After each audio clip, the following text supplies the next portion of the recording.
Hello everyone, आप सब कैसे हैं। आज हम पढ़ेंगे पाठ 4 चांद की सैर। चांद आपने देखा होगा कि वो रात के समय चमकता है। चांद जो है वो 15 दिन चांद का आकार जो है बढ़ता है और फिर 15 दिन के बाद जो है चांद का आकार घटने शुरू हो जाता है। अमावस को हमें बिल्कुल भी चांद दिखाई नहीं देता और पूर्णमासी के दिन जो है हम चांद को पूरा गोल दिखाई देखते हैं जैसे। और जो चांद जो है वो पृथ्वी का चक्कर लगाता है। चांद पृथ्वी का चक्कर लगाता है और जब वो पृथ्वी का चक्कर लगाता है तब उसे समय लगता है 27 दिन 7 घंटे और 43 मिनट। और चांद में एक दिन होता है और पृथ्वी में 15 दिन के बराबर समय इनका होता है। और चांद पर जाने वाला जो पहला जानवर था वो एक कुतिया थी जिसका नाम था लाइका। और जो भारत जो है चांद पर भेजने वाला छठा देश है, यानी कि जिसने अपना चांद पर यान जो है अपना भेजा था वो छठा देश है। तो आपने क्या है कि चांद पर क्या देखा कि आपको भी अगर आप रात के समय चांद को देखते हो तो आपके मन में भी काफ़ी सारी कल्पनाएं पैदा होती है ना, क्योंकि ये चांद क्या है, कहाँ से आया है। तो अब हम इस पाठ में पढ़ेंगे चांद के बारे में कि चांद जो है कैसे हमारी जो है हमें दिखाई देता है, उसका खुद का प्रकाश होता है या नहीं। तो अब आपकी बुक में ये पाठ दिया हुआ है पेज नंबर 45 पर, तो वो आप खोलोगे और साथ में बुक को भी देखोगे और साथ में इस वीडियो को भी आप सुनोगे। अब 2 बच्चे हैं लता और माधव। वो अपने अपने बिस्तर पर बैठे थे। खिड़की से पूर्णमासी का गोल रुपहला चांद दिखाई दे रहा था। रुपहला मैंने होता है उज्जवल। पूर्णमासी के दिन हमें चांद दिखाई देता है पूरा। तो दोनों प्रसन्न मन से चांद को निहारने लगे। उन्हें चांद में अलग अलग आकृतियां नजर आ रही थी। आकृतियां मैंने होता है बनावट। तो पास में ही दादाजी किताब पढ़ रहे थे।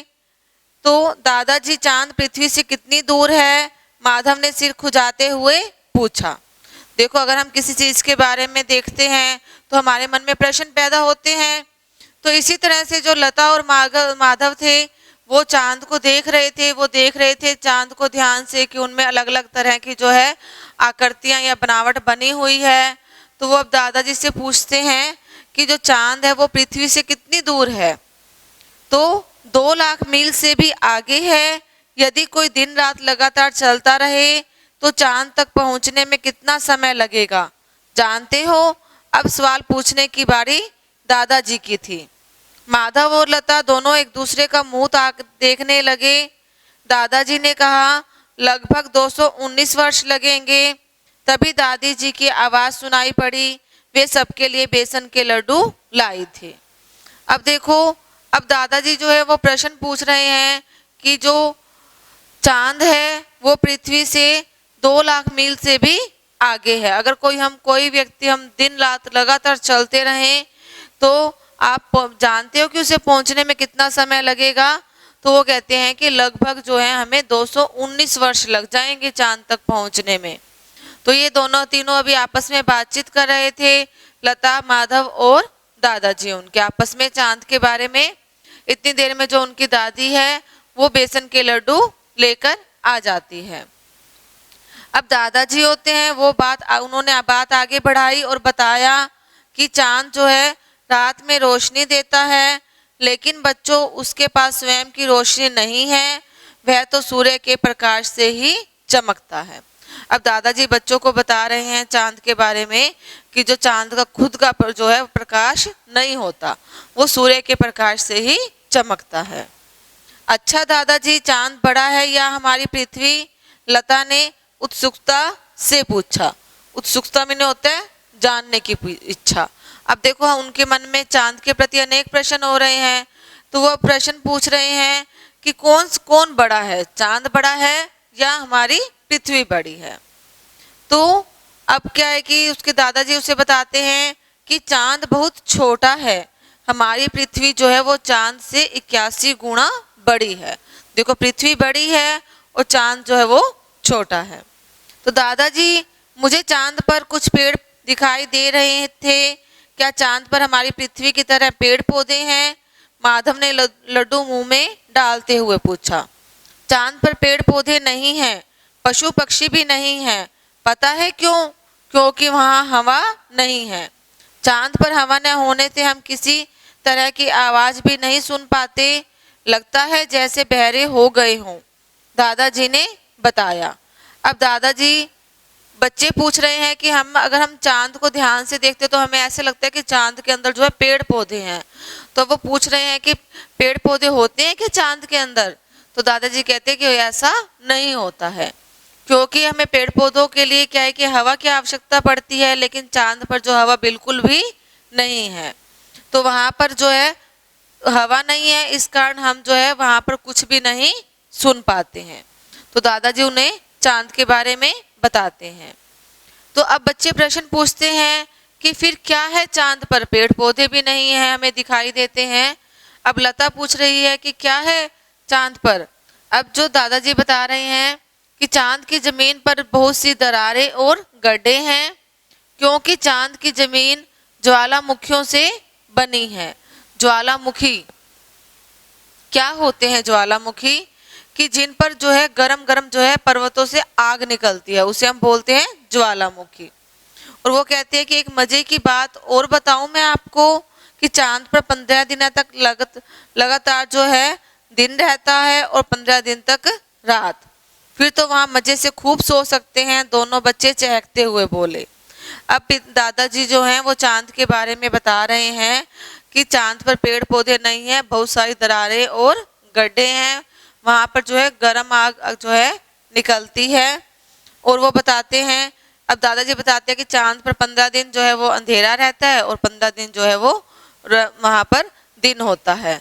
अब बच्चे कहते हैं कि अगर रात होएगी 15 दिन तो हम मजे से खूब सोएंगे अगर हम चांद पर होएंगे तो वो कहते हैं कि अच्छा चलो अब तुम लोग सो जाओ, बहुत रात हो गई है, कल तुम्हें एक पुस्तक दूंगा, चांद की सैर, उसे पढ़ना और चांद के बारे में ढेर सारी बातें मालूम करना। अब दादाजी को कहते हैं कि अब उन्होंने बच्चों ने कहा कि हम खूब सोएंगे, तो दादाजी कहते हैं कि अब तुम सो जाओ, जब सुबह होगी तो मैं आपको एक बुक दूंगा और उस बुक में आपको चांद के बारे में सारा कुछ पता चल जाएगा।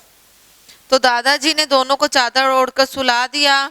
सुबह उठते ही माधव और लता दोनों पुस्तक की ओर लपके, दोनों ने आगे की कहानी पढ़नी शुरू कर दी।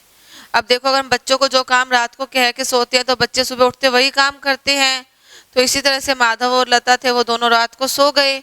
जैसे ही सुबह हुई तो अब वो कहते हैं कि दादाजी हमें बुक दो, कि हमने उस बुक में किसके बारे में पढ़ना है?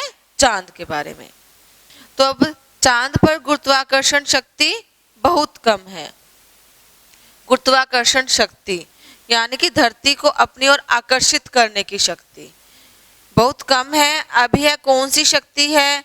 एक कंकड़ को आसमान की तरफ फेंको तो वह तेजी से धरती की तरफ खींचा चला आएगा। इस गुरुत्वाकर्षण शक्ति का 6वां भाग चांद पर है, इसलिए अगर हम किसी को एक हाथ से उठाना चाहें तो आसानी से उठा सकते हैं। तुम हल्की सी छलांग लगाओगे तो भी लंबी दूरी लांघ सकते हो। देखो, अब उसमें गुरुत्वाकर्षण शक्ति के बारे में बताया गया है कि वहां पर क्या है कि अगर हम एक कंकर है, अब आप अपने कंकर को हाथ में लेके देखो, आसमान की तरफ उछालोगे तो ये तो नहीं है कि वो ऊपर आसमान में चला जाएगा, तो वो वापस से धरती की तरफ आ जाएगा। क्यों आ जाएगा? क्योंकि यहाँ पर गुरुत्वाकर्षण शक्ति के कारण ऐसा सब कुछ होता है। तो वो कहते हैं कि अगर हम किसी भी चीज को हाथ से उठाना चाहे तो उठा सकते हैं, अगर हम छलांग लगाते हैं तो हम काफी दूर तक पहुंच जाते हैं। तो ये सब किसके कारण होता है? वहां जाने के लिए साधारण विमान की नहीं बल्कि अंतरिक्ष यान की जरूरत होती है। चांद पर हवा नहीं है, इसलिए आवश्यकता के अनुसार हवा साथ ले जाई जाती है। हाँ, एक जरूरी बात, अंतरिक्ष की यात्रा करने के लिए विशेष वस्त्रों की भी जरूरत होती है। अब उसमें बुक में वो पढ़ रहे हैं कि हमें चांद पर कैसे पहुंचा जाए। चांद जो है वो तो पृथ्वी से भी बहुत दूर कहाँ पर है? अंतरिक्ष में है। तो वहां जाने के लिए जैसे ये साधारण जहाज हम देखते हैं, विमान, उसकी जरूरत नहीं पड़ती, बल्कि एक अंतरिक्ष यान होता है, उसी के द्वारा हम जो है चांद पर पहुंच सकते हैं। तो वहाँ पर चांद पर हवा नहीं है, इसलिए हमें जो है हवा भी साथ लेके जानी पड़ती है। अगर हम चांद पर जाएंगे तो हमें अलग प्रकार से कपड़े पहनने पड़ेंगे। हम जो जैसे कपड़े पहनते हैं उन कपड़ों में नहीं जा सकते। अंतरिक्ष में वैसा भोजन नहीं किया जाता जैसा हम पृथ्वी पर करते हैं। वहाँ केवल शक्तिदायक पौष्टिक गोलियां ही खा सकते हैं। प्यास लगने पर विशेष रूप से तैयार किया गया फलों का रस ही पी सकते हैं। हम अंतरिक्ष यान में चलते नहीं हैं बल्कि तैरते हैं, क्योंकि वहाँ चुंबकीय शक्ति नहीं होती है। चुंबकीय शक्ति क्या होती है कि जो अपनी ओर आकर्षित करने वाली ताकत, यानी कि ये नहीं है कि अगर हम चांद पर जाएंगे तो वहाँ पर जो है हम जो भोजन खाते हैं वो खा लेंगे, नहीं, हमें पौष्टिक गोलियां होती हैं वो खानी पड़ती हैं। और पानी भी एक विशेष तरह से हमें तैयार करना पड़ता है, जैसे में फलों का रस होता है। और हम जो है वो उस पर अंतरिक्ष यान में कैसे कि तैर कर जाते हैं। तो इस तरह से क्या आप जानते हैं कि चांद की जमीन पर सबसे पहला कदम किस व्यक्ति ने रखा है था? उसका नाम था नील आर्मस्ट्रांग। अब देखो ये प्रश्न जो है आपकी बुक में आ सकता है कि चांद पर जो है कदम रखने वाला पहला व्यक्ति कौन था? Neil Armstrong. तो 20 जुलाई 1969 यह तारीख सबको याद है, क्योंकि इसी दिन अंतरिक्ष यान चांद के पास जा पहुंचा। इसमें 3 यात्री थे। तो पहली बार जो है चांद पर जो हम पहुंचे थे तो उसमें 3 यात्री गए थे उस विमान में। तो अंतरिक्ष यान का एक छोटा हिस्सा बड़े भाग से अलग होने लगा। इस छोटे हिस्से में 2 यात्री थे। यह छोटा हिस्सा चांद का चक्कर लगा रहा था। अब जो अंतरिक्ष यान जो पहली बार वहां गया था तो उसमें 2 हिस्से थे, एक छोटा हिस्सा अलग हो गया था, उसमें केवल 2 यात्री थे तो जो चांद का चक्कर लगा रहे थे। अंतरिक्ष यान का दरवाजा खुला। आर्मस्ट्रांग सीढ़ियों से धीरे धीरे उतरा। उसने चांद पर अपना पांव रखा। तब उसने कहा, यह मनुष्य का सबसे छोटा कदम है और मानव जाति की यह बड़ी सफलता है। सारा संसार खुशी से झूम उठा। देखो जब वो चांद पर पहुंचे तो अंतरिक्ष यान में बैठे थे वो, तो उन्होंने जैसे ही क्या कि दरवाजा खोला तो वो चांद पर धीरे धीरे सीढ़ियों पर उतरे। और जैसे ही जो नील आर्मस्ट्रांग थे उन्होंने जो है चांद पर अपना कदम रखा तो उन्होंने क्या देखा कि जो हमारे जो संसार में जो हमारी जाति है उसकी क्या है कि पहली सफलता है, यानी कि हमने जीत प्राप्त कर ली है, हम चांद पर पहुंच गए हैं। और जो दूसरा यात्री था एडविन आर्मस्ट्रांग भी यान से उतरा। दोनों चांद पर चलने लगे। वे रुक रुक कर लड़खड़ा कर चल रहे थे। वहां से जब उन्होंने पृथ्वी को देखा तो वे खुशी से उछल पड़े। जानते हो क्यों? इंसान ने धरती से चांद को तो देखा है, लेकिन पहली बार किसी ने चांद से धरती को देखा है। नए मजेदार बात। अब जो दूसरा यात्री था वो भी धीरे धीरे उतर गया अंतरिक्ष यान से। अब वो दोनों जो है चांद पर चलने लगे। वहां पर क्या है कि वो लड़खड़ा कर चल रहे थे, देखो क्योंकि वहां पर सड़क तो नहीं बनी हुई थी या सीधा फर्श तो नहीं था, कहीं पर क्या है कि धरती ऊपर नीचे थी वहां पर, तो उनको चलने में कठिनाई हो रही थी, लेकिन उनको बहुत खुशी हो रही थी। देखो हम धरती से चांद को तो देख सकते हैं, लेकिन अगर हम चांद पर बैठे हों तो अगर हम धरती को देखें तो वो हमारे लिए कितना अच्छा अवसर होगा। ये बात आप सोच कर देखो तो हमें कैसे दिखाई देगी कि हमारी धरती कैसे है। तो उन्होंने चांद की ऊंची नीची जगह से कंकड़ और रेत को थैलियों में भर लिया। वहां से पृथ्वी की तस्वीर खींची। पृथ्वी बहुत सुंदर लग रही थी। फिर वे वापस यान की ओर लौटे। चांद पर पहुंचना मनुष्य की महान उपलब्धि है। अब बच्चे भी चाहे तो चांद की सैर कर सकते हैं।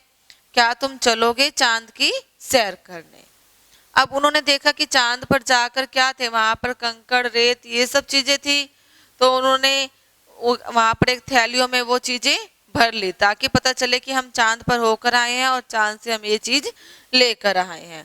फिर उन्होंने चांद पर खड़े होकर पृथ्वी की तस्वीर खींची थी, तो वो बहुत सुंदर लग रही थी।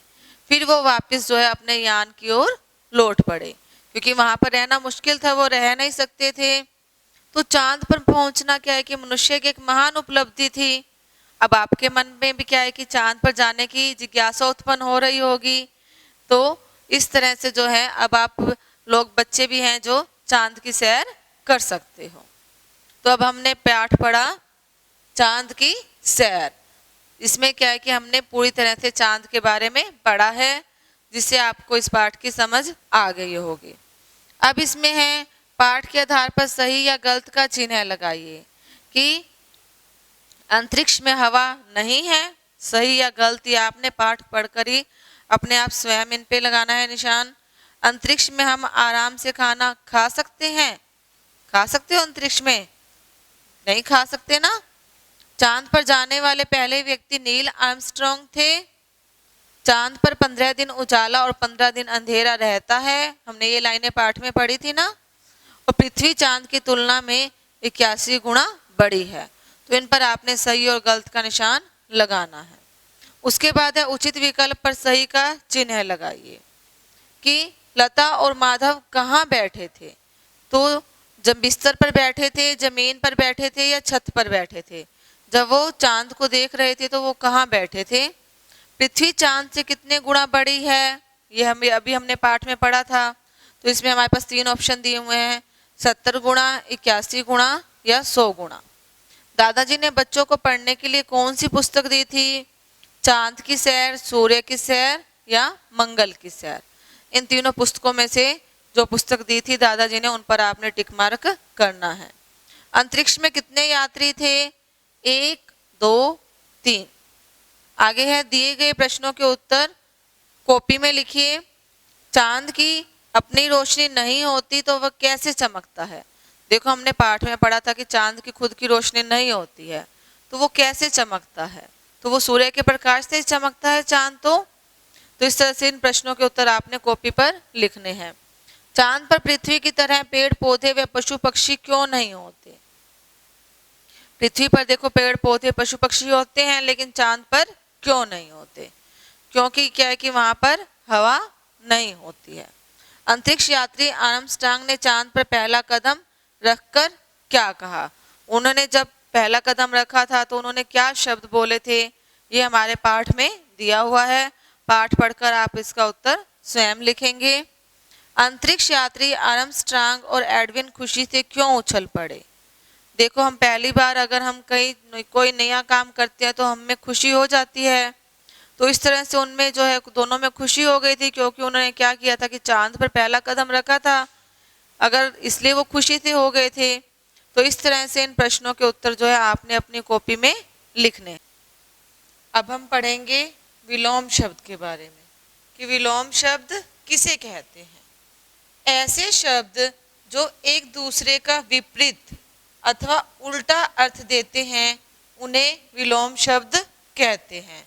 विपरीत का अर्थ होता है यानी कि उल्टा। जैसे कि है हमारे पास सरल, कठिन। सरल में होते हैं आसान, तो आसान का उल्टा क्या होगा? कठिन होगा।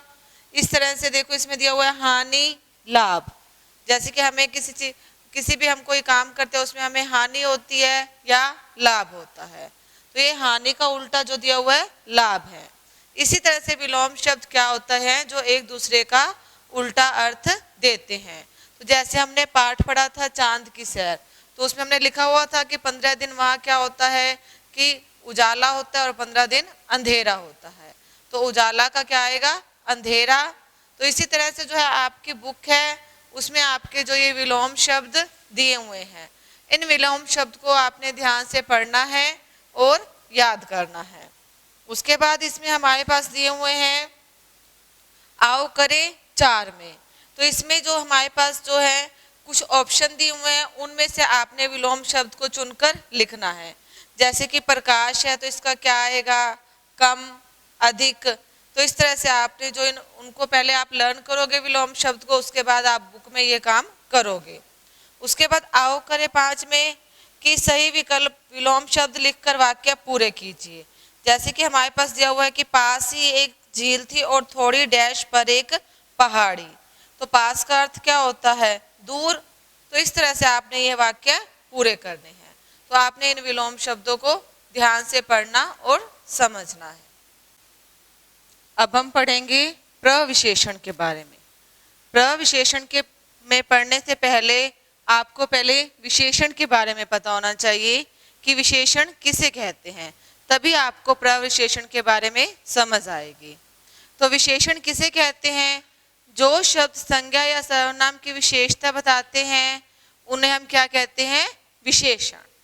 और इसी तरह से प्रविशेषण किसे कहते हैं? ऐसे शब्द जो विशेषण शब्दों की भी विशेषता बताते हैं उन्हें प्रविशेषण कहते हैं। जैसे कि हमारे पास कोई भी एक विशेषण शब्द होता है तो उसके भी विशेषता हो गई है तो वो हमारा क्या कहलाता है? प्रविशेषण। इसमें हमारे पास कुछ शब्द आते हैं जैसे अधिक, बहुत, कम, बड़ा, खूब, बिल्कुल, लगभग। तो ये शब्द जो हैं प्रविशेषण के बारे में बताते हैं। जैसे कि हमारे पास एक एग्जाम्पल दिया हुआ है कि वह बहुत चालाक है। अब को जो चालाक शब्द है ये हमारे पास क्या है? विशेषण है। अब विशेषण की भी विशेषता क्या बताई गई है? बहुत। तो इसमें देखो ये बहुत शब्द मैंने आपको बताया था कि ये प्रविशेषण है, इसमें भी बहुत शब्द आ गया। तो बहुत शब्द जो है वो हमारा क्या है? प्रविशेषण। उसके बाद देखो कि यह दाल कम गर्म है। अब देखो कि अगर हम ये कोई लाइन पढ़ते हैं कि यह दाल गर्म है तो गर्म शब्द इसमें क्या आ जाएगा? हमारा विशेषण। और उसकी विशेषता क्या बताई गई है प्रविशेषण में? कि दाल के बारे में बताया गया कि वो कम गर्म है या ज्यादा गर्म है। जो कम शब्द है ये हमारा क्या आ गया? प्रविशेषण। तो इसी तरह से हमारे पास जैसे कि हम कहते हैं कोई और मतलब एग्जाम्पल ले सकते हैं। जैसे कि हम कहते हैं कि यह गड्ढा जो है बहुत ज्यादा गहरा है तो जो बहुत शब्द इसमें क्या आ जाएगा? प्रविशेषण। तो अब आपकी बुक में ये दिया हुआ है आओ करे 6। यहाँ पर आपके ये 4 वाक्य दिए हुए हैं। इनमें से आपने जो प्रविशेषण शब्द है इनमें से छांट कर उनको आपने रेखांकित करना है, नीचे लाइन लगानी है उसके बाद हमारे पास है आओ करे 7। इसमें जो प्रविशेषण शब्दों का वाक्यों में प्रयोग कीजिए। जैसे कि कम शब्द है तो हम इसमें कम शब्द को अपने वाक्य में प्रयोग कर सकते हैं। इसमें आप कैसे लिखोगे कि जैसे कि यह चाय जो है बहुत कम गर्म है। तो इसी तरह से खूब हो गया। तो इसी तरह से जो है आपने इन शब्दों को पूरा करना है। जैसे बड़ा हो गया, ज्यादा हो गया, तो इनको आपने वाक्यों में लिखना है। तो ये काम आपने बुक में ही करना है। तो इसी तरह से आपने प्रविशेषण को पढ़ना है। अब हम पढ़ेंगे संदेश लेखन। संदेश लेखन क्या होता है? संदेश किसी को हम क्या है कि अपनी किसी जानकारी के बारे में बताते हैं। जैसे कि संदेश के द्वारा हम सीधी और संक्षिप्त भाषा में तुरंत किसी तक अपनी कोई बात लिखकर पहुंचाते हैं। जैसे कि हमने किसी को अपनी कोई बात बतानी है तो हम उसे सीधे तौर पर क्या है कि लिखकर बता देंगे। तो लिखने के लिए हम सबसे पहले क्या लिखेंगे? जैसे कि हमने अपने दोस्त को बताना है कि कल मैं घूमने जा रही हूँ तो इसमें पत्र लिखने की आवश्यकता नहीं है, सिर्फ हमने क्या है कि संदेश देना है उसको।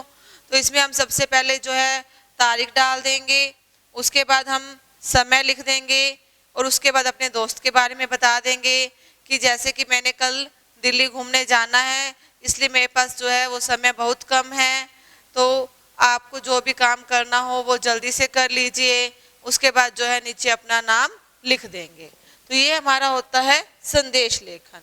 किसी को ये नहीं है कि जैसे पत्र हम लिखते हैं कि बहुत बड़ा होता है, लेकिन जो संदेश होता है वो सिर्फ क्या है कि उसमें मेन जो है बात होती है वो सीधे तौर से 2 या 4 लाइनों में कही जाती है। तो अगर हम किसी को संदेश देते हैं तो उसमें हमारी जो भाषा है वो बिल्कुल स्पष्ट होनी चाहिए ताकि जो है दूसरे व्यक्ति को संदेश पढ़कर इसमें हम उनको ये बात समझ में आ जाए। तो किसी को किसी विषय में कुछ बताना होता है तो अगर हमने किसी को बधाई देनी होती है तो उसमें हम ये संदेश पत्र लिख सकते हैं। किसी को क्या है कि जानकारी देने के लिए भी हम संदेश का प्रयोग कर सकते हैं। तो इसी तरह से आपने एक संदेश लिखना है जिसमें आपने लिखना है कि मुझे किसी काम से जो है अचानक जाना पड़ा है तो इस बारे में अपने मित्र को आप एक संदेश लिखेंगे। Thanks for watching this video.